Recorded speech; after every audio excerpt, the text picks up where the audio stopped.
welcome back to Forza Horizon 5 with one of, if not my favorite challenges that I've come up with. Speedrunning has always been a hobby of mine. I like the creative ways to get around, creative challenges to make, and the bizarre solutions that can sometimes result from them. But my personal favorite, out of my favorite class, is D-Class speedrunning. Obviously, this Koenigsegg Jesko is not D-Class. This is X-Class, the fastest car in the game, north of 300 miles an hour with relative ease. That's no small feat. This is a very impressive car. Not as impressive as the 599, the glitchy one that got stuck in the ground, but still pretty damn good. In order to give you a rough baseline of what a sensible vehicle is, I have this Porsche 356. And yes, right out of the gate before you ask questions, there are weird body kits or body parts, like the luggage rack with the suitcase on it, that does improve top speed. I don't understand how that works. I don't think that's how aerodynamics works, but we have an aerodynamic piece of luggage, so you're just gonna have to deal with it. This is a very sensible car, relative for this challenge. It's 300 horsepower, it's pretty streamlined, it's a sports car, it handles very well. And to be honest, for just 300 horsepower, 179 miles an hour is a lot better than I was expecting, because normally these cars do not do very well. However, it's still only 179, which is 21 miles an hour slower than our targets. Which means you have to build those cars colossal horsepower, no handling of any kind. Which makes it very difficult to drive, and well, if you want difficulty to drive, you can't go much crazier than the BMW Isetta. I love the Isetta. Everything about it is so weird, and it can get in a lot of horsepower in D-Class. A lot of these vehicles will be running the Turbo Rally engine, like the Isetta is here. Now this gets its speed because, well, it's a bubble car. It's not exactly big, and when you put 670 horsepower into a 1.5 wheel drive little bubble car, it's terrifying. But weirdly, it actually wasn't that bad. I could actually get Forza Aero on it and stay in D-Class, which goes to show you how bad this thing is under brakes, and it is through the corners. But you can get aero on it, and that does make it faster. Some cars are faster with aeros, some cars are faster without. It all depends on how much grip it has, because the downforce can push it into the road and give you more traction. So sometimes it is better. This was one of those examples, and it hit 181 miles an hour. That's pretty damn impressive. I tried lengthening the gears, but really there wasn't much point. It wasn't going to go any faster than that. But weirdly, in terms of vehicles that were more difficult to drive, I thought the BMW would be the most difficult, but no. The Bentley 4.5-liter blower was by far the most difficult, for a very strange reason. First, against the whole difficulty of driving part, it had a full roll cage. It was the only vehicle that actually could get a full roll cage. And it has a 1,500 horsepower engine. It theoretically is incredibly fast, except for one detail. One detail. For whatever reason, you cannot upgrade the tire sizes on this vehicle. As a result, this 1,475 horsepower rear-wheel drive car from 1930 is running on 175s. Also from 1930. There's dangerous vehicles on this list for sure, but this was actually lethal. It also wasn't quick. I mean, 190 miles an hour is very fast for D-Class, make no mistake, but that was only achieved on that downhill section. A few of these cars needed the downhill to get to the required speeds, but the Bentley actually had one of those rare problems of not enough downforce. It didn't have the traction because the tires are from a bicycle. So it's not ideal. Even with maximum rear aero, it could not get the traction to accelerate anymore. If I could get 305s or even 225s on the rear, it could easily hit 200, but it doesn't have that. So we're stuck at 190 miles an hour and a desperate need of new underpants. Of course, sometimes what you need is pure raw horsepower. Aerodynamics be damned. And that is what this next vehicle perfectly embodies. The Ford Transit Mark I.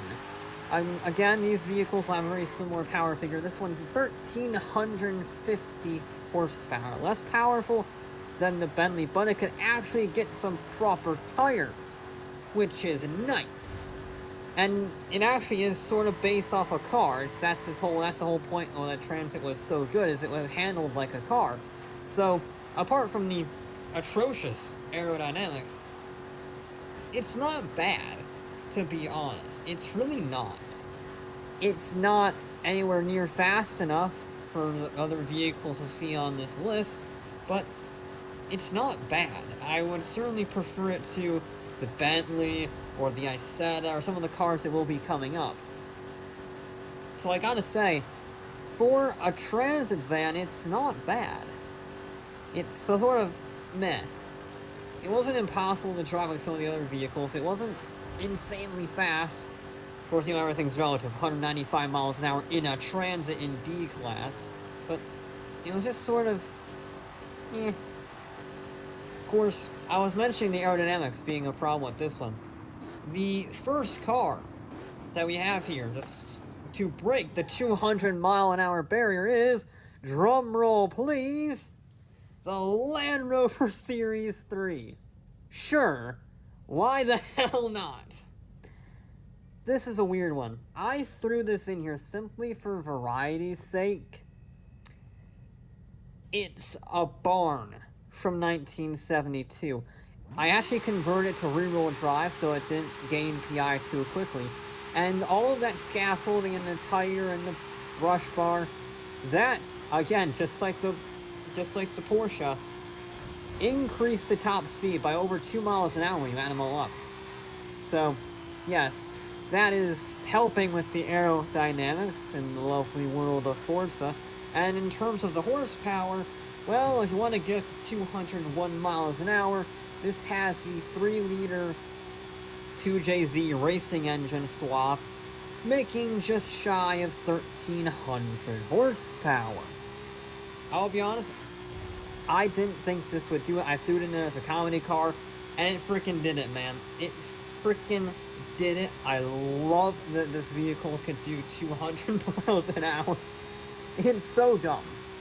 All of the vehicles that failed, all of the vehicles that were underwhelming or mediocre that did fantastic, were trounced by a Land Rover Series 3. A Land Rover Series 3 with a design dating back to the 40s was faster than a Porsche 356. I love Forza sometimes. It's majestic. And just 1 mile an hour further up the road, we find something almost equally as majestic. The Volkswagen Type 2 Deluxe. Now, this is a weird one. This has a Porsche 911 flat 6 in it. So, I mean, rear-engined, rear-wheel drive, Porsche flat 6. It's basically a 911 Turbo S without the all-wheel drive. And this is one of our least powerful traditional vehicles. We'll come to the least one later on, but in terms of the non-turbo rally-powered cars, this is down there for the least horsepower. 957 horsepower, 628 foot-pounds of torque, and it did 202 miles an hour. I was astounded by that. Because again, it's not like it's a special vehicle, it's a frickin' van, it's a bus. And it's not very powerful, and yet it's faster than the Land Rover, it's faster than the Porsche, than the Isetta, than the Bentley. That is surprising. Very surprising indeed.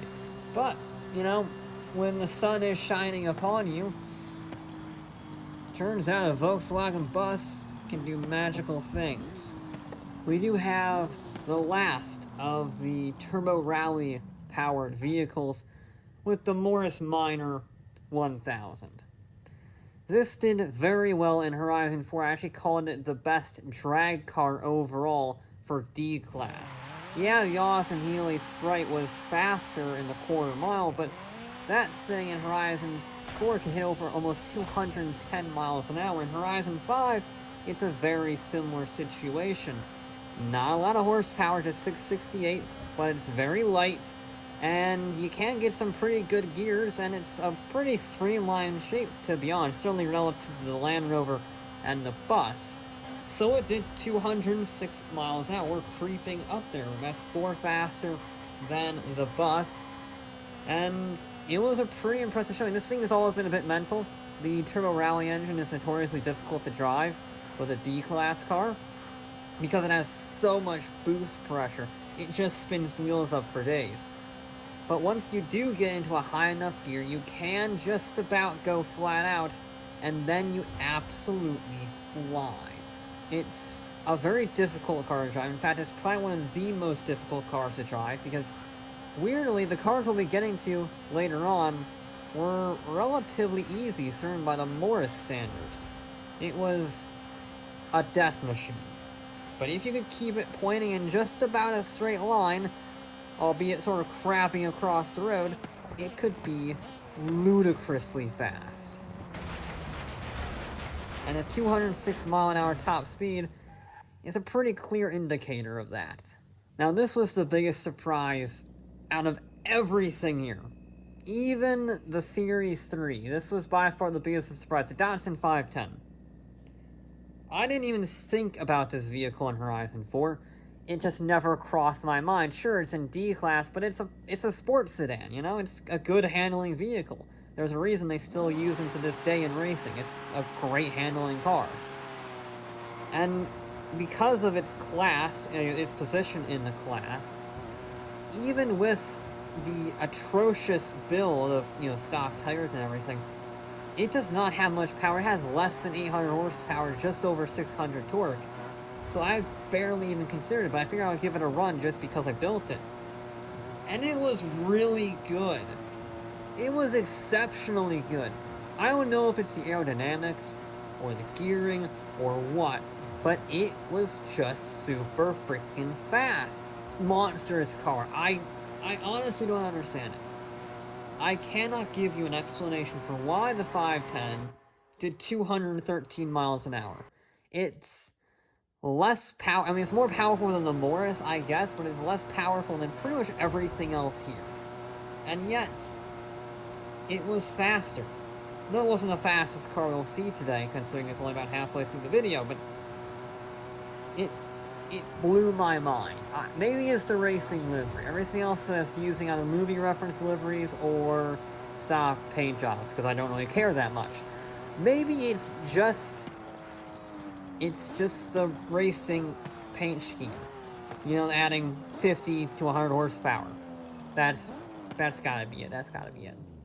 But I only bring up the 510's horsepower number because just 3 miles an hour further up the road, we have our most powerful car. Or should I say, truck.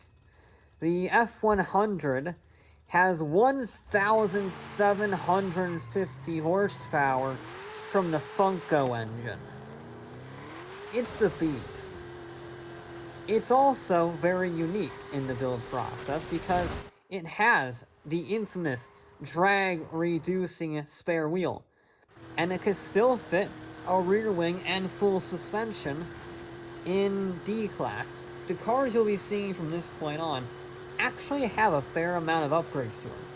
They have minor chassis stiffening, full race suspension, anti-roll bars, differentials, transmissions, aerodynamics. These cars, they may not have the absolute biggest turbos, and they certainly don't have the traction. This one's still on white wall tires. But they can get a cathedral of horsepower and just enough handling gears to make them go insanely fast. 216 miles an hour fast.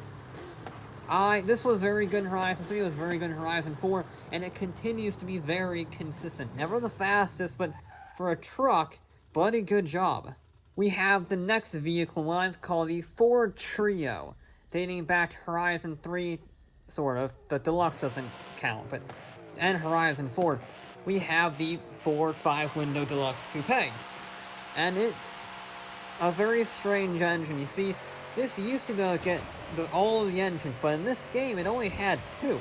It had the 415 horsepower V8, and it had the Shelby GT 350R's 5.2 liter V8. So this is not very powerful, 1,072 horsepower. Now you might think that's a bad thing, and it is. You see, the reason the F100 and the Transit and everything could stay within D-Class is because they had so much horsepower that every time you added power, it actually made the handling worse. So the less power you had, the more handling you had, which means the higher PI you were. So the Deluxe was very tricky to build. It does not have as many upgrades in terms of suspension and handling as the other vehicles do. So it had an uphill climb, and yeah, it was the first vehicle to crack the 220 mile per hour barrier. I could get a body kit on it. That was another key. Sometimes body kits help, sometimes body kits make it worse. In this case, it made it better because you could chop the top off, lowering the drag coefficient and improving aerodynamics. So it has less power, a lot less horsepower, 700 horsepower less than the F100, and yet it was faster. So almost, 8 miles an hour, almost 8 miles an hour quicker, 6 miles an hour exactly. So the Deluxe is a seriously impressive car. Maybe it's the open wheel nature of it. We all know open wheel cars are incredibly quick. But if you think that that engine swap is bizarre, wait until you hear about the Bel Air's engine swap, okay? The Bel Air was also a pretty weird build in amongst itself, okay?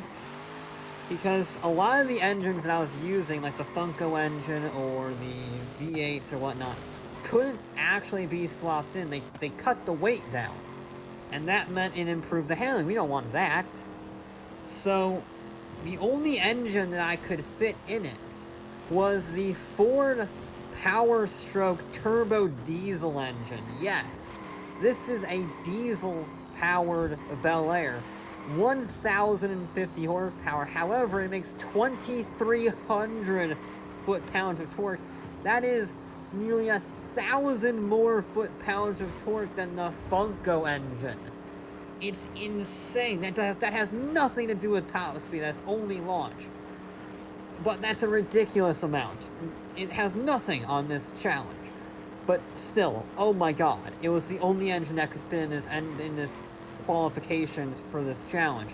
Which means this is our fastest diesel, and it was 2 miles an hour faster than the Deluxe. It actually has less power than the Deluxe by about 30 horsepower.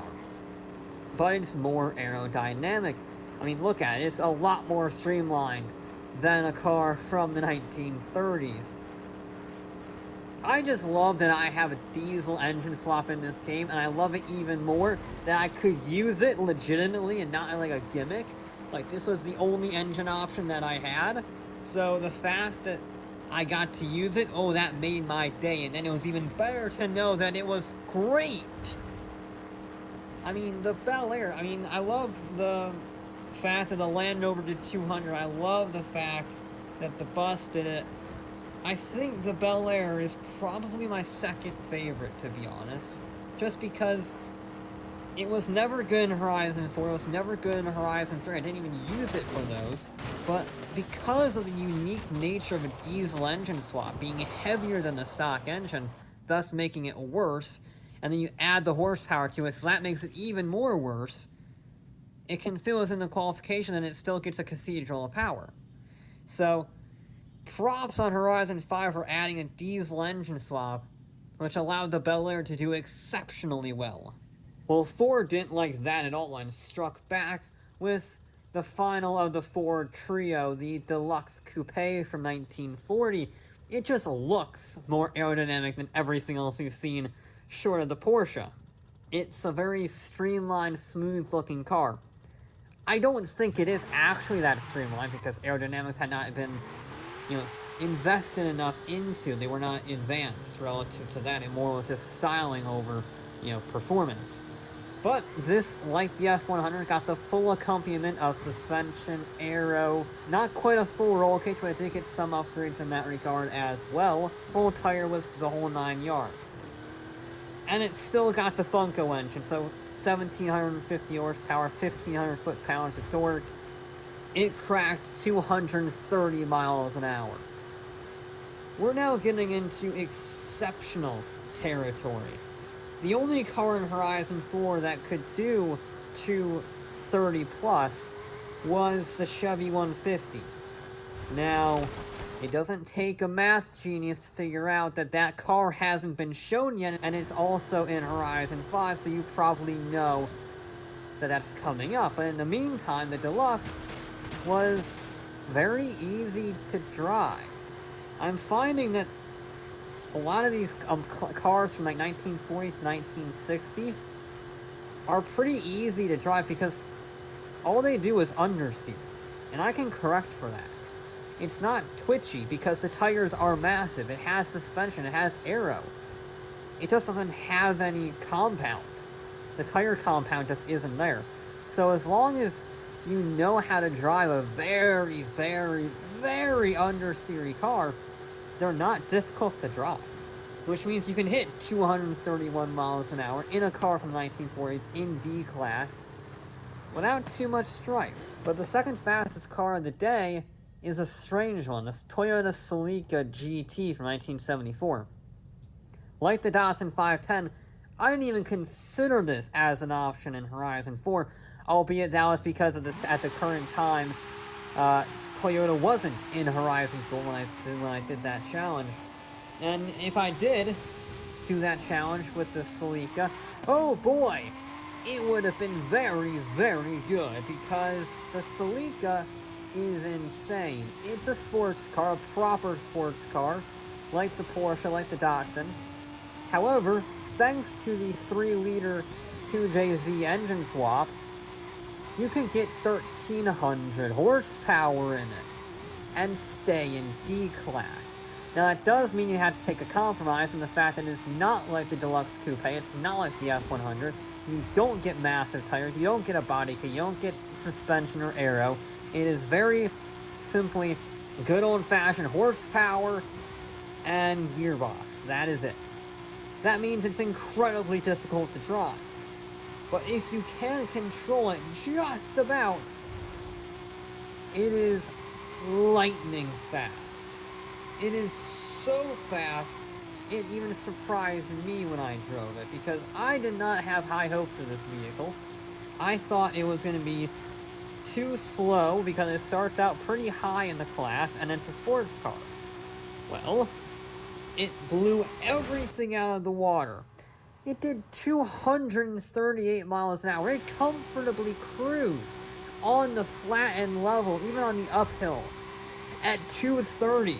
It was cruising at the maximum downhill speed of the Deluxe. It's only 7 miles an hour faster than the Deluxe. Once you get up to the 230s, these speeds become exponentially more difficult to reach, especially in vehicles like these where control is very limited.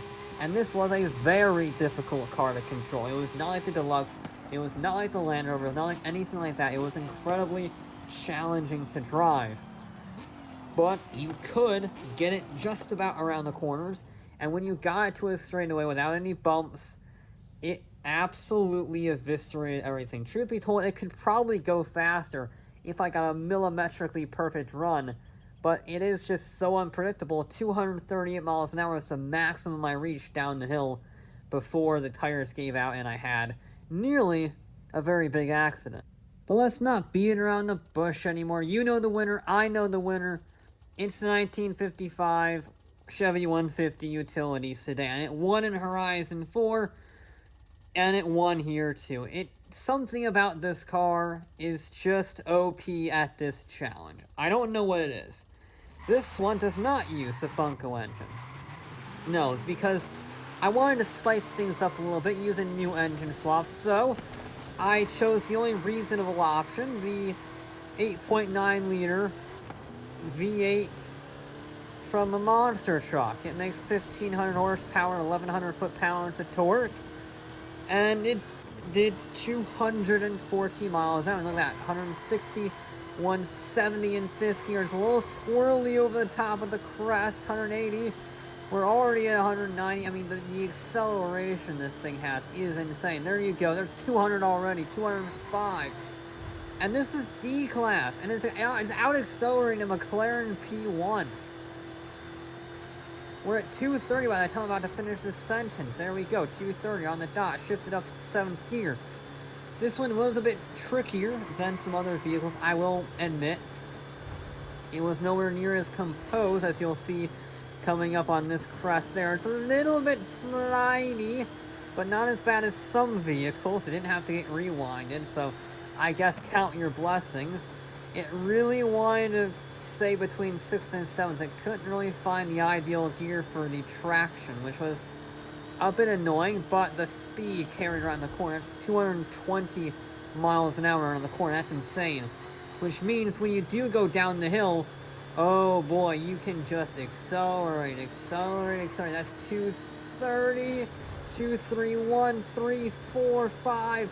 We're still going to 237. I'm still accelerating even on the straightaway, even on the level plane. We're at 238. We're uphill going 237. Now we're back to 238.